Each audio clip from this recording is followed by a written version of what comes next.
नमस्कार दोस्तों, स्वागत है आप सबका अपने यूट्यूब चैनल पीटेक पर। डीए हाइक को लेकर के एक नया अपडेट आया है, जो इस वीडियो में हम आपको बताने वाले हैं। एक आर्टिकल के माध्यम से केंद्रीय कर्मचारियों के लिए बड़ी खुशखबरी, महंगाई भत्ता 58% सैलरी में कितनी होगी बढ़ोतरी, ये सब कुछ इस वीडियो में हम लोग देखने वाले हैं। चलिए वीडियो को फटाफट के अंदाज में शुरू करते हैं। लेकिन वीडियो को शुरू करने से पहले जितने भी भाई लोग चैनल पर नए पुराने चैनल को सब्सक्राइब नहीं किया तो चैनल को सब्सक्राइब करके बेल आइकन प्रेस कर लें।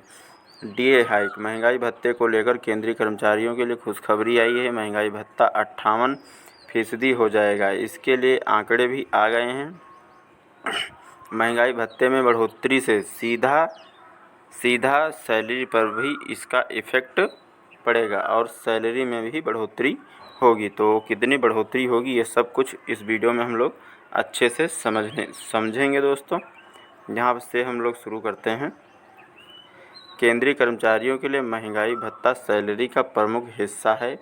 फिलहाल 7वां वेतन आयोग के तहत कर्मचारियों को 55% महंगाई भत्ता मिल रहा है, परंतु जल्द ही महंगाई भत्ता 58% होने वाला है। आंकड़े इस बात की ओर इशारा कर रहे हैं। यहाँ पर देखिए दोस्तों, AIPCI के आंकड़े आए सामने। हाल ही में केंद्र सरकार की ओर से जनवरी 2025 के महंगाई भत्ते को 53% से बढ़ाकर 55% किया गया है। कर्मचारियों को यह बढ़ोतरी रास नहीं आई थी। अब कर्मचारियों के लिए खुशखबरी आ रही है। कर्मचारियों के महंगाई भत्ते में मार्च के all India consumer price index के आंकड़े अहम रह सकते हैं। यह आंकड़े महंगाई भत्ते में बढ़ोतरी का इशारा कर रहे हैं। क्या आए हैं आंकड़े? All India consumer price index के आंकड़े श्रम एवं रोजगार मंत्रालय की ओर से जारी किए गए हैं। श्रम ब्यूरो की ओर से हर महीने मजदूरों के लिए महंगाई कितनी बढ़ी या घटी, ये बताया जाता है। इसी के आधार पर कर्मचारियों के महंगाई भत्ते को तय किया जाता है। देश में 88 औद्योगिक केंद्रों के 317 बाज़ारों से इकट्ठा रिटेल कीमतों के आधार पर all India consumer price index का आंकड़ा दर्ज किया जाता है। कितनी बढ़ गई महंगाई? AICPI के मार्च 2025 के महंगाई के आंकड़ों के अनुसार 0.2 आंकड़ा बढ़ा। महंगाई दर का आंकड़ा चढ़कर 143 पर पहुंच गया है। पिछले 3 महीने से यह कम हो रहा था। यहाँ से आप लोग ध्यान देंगे, पिछले 3 महीने से ये कम हो रहा था, जो अब फिर बढ़ गया है। इससे कर्मचारियों के लिए महंगाई भत्ते पर आशा की किरणें पड़ी हैं। उसके बाद में क्या है, देखिए कितना हो सकता है महंगाई भत्ता, ये जानना आपके लिए बहुत ज़रूरी है। अब तक के आंकड़े के अनुसार ऐसा लग रहा है कि जुलाई 2025 से कर्मचारियों और पेंशनर्स को मिलने वाला महंगाई भत्ता 57.91% के आसपास बन सकता है। हालांकि यह ज़्यादा बनने पर 58% होगा। इससे पहले भी 55.99% होने पर भी कर्मचारियों को 55% ही दिया गया था। उसके बाद में क्या है, अगले 3 महीने के आंकड़े क्या हैं, ये देखेंगे। केंद्रीय कर्मचारियों के महंगाई भत्ते में इजाफे के लिए आने वाले 3 महीनों के आंकड़े ज़रूरी हैं। जुलाई 2025 का महंगाई भत्ता इन्हीं आंकड़ों पर निर्भर करेगा। अगले 3 महीने यानी अप्रैल, मई और जून के महंगाई के आंकड़े पॉजिटिव में आते हैं तो महंगाई भत्ता बढ़ना तय लग रहा है। उसके बाद में कैसे तय होता है महंगाई भत्ता? महंगाई भत्ते में संशोधन के लिए एक फार्मूला है। यह पिछले 12 महीने के all India consumer price index के आंकड़ों के औसत पर तय होता है।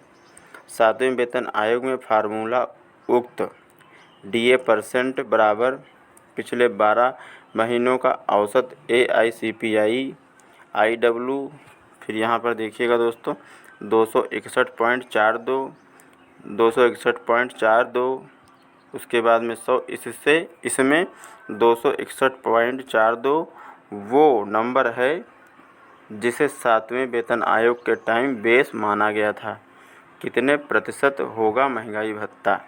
मार्च 2025 तक के आंकड़ों के अनुसार महंगाई भत्ता 57.06% बन रहा है।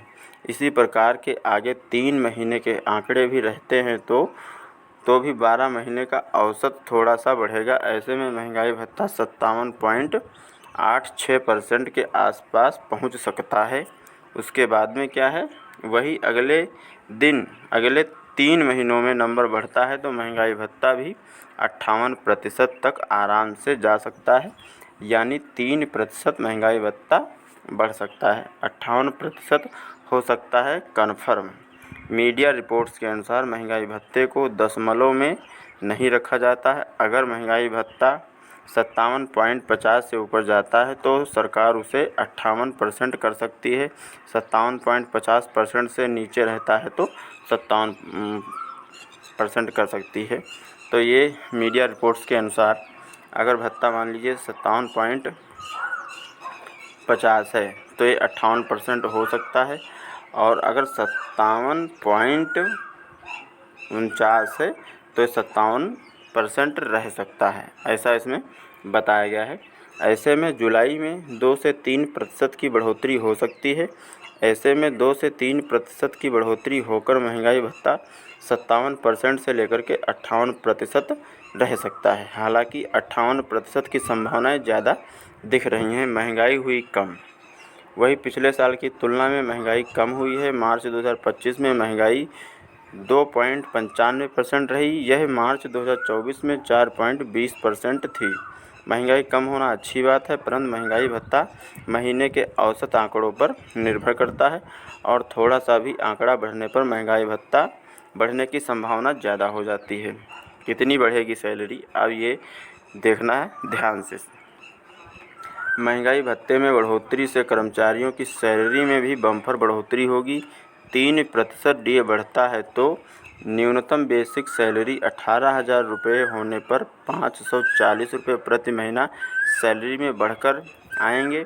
यानी कर्मचारियों के खाते में हर महीने 540 रुपये ज़्यादा आएंगे। वहीं किसी की बेसिक सैलरी 50,000 है तो 3% महंगाई भत्ता बढ़ने से हर महीने 1,500 रुपये अधिक मिलेंगे। तो कितनी सैलरी आपको मिलेगी बढ़ कर के? मान लीजिए किसी भाई की सैलरी 18,000 रुपये है बेसिक सैलरी, और अगर 3% की बढ़ोतरी होती है तो 540 रुपये बढ़ कर के उनको मिलेंगे।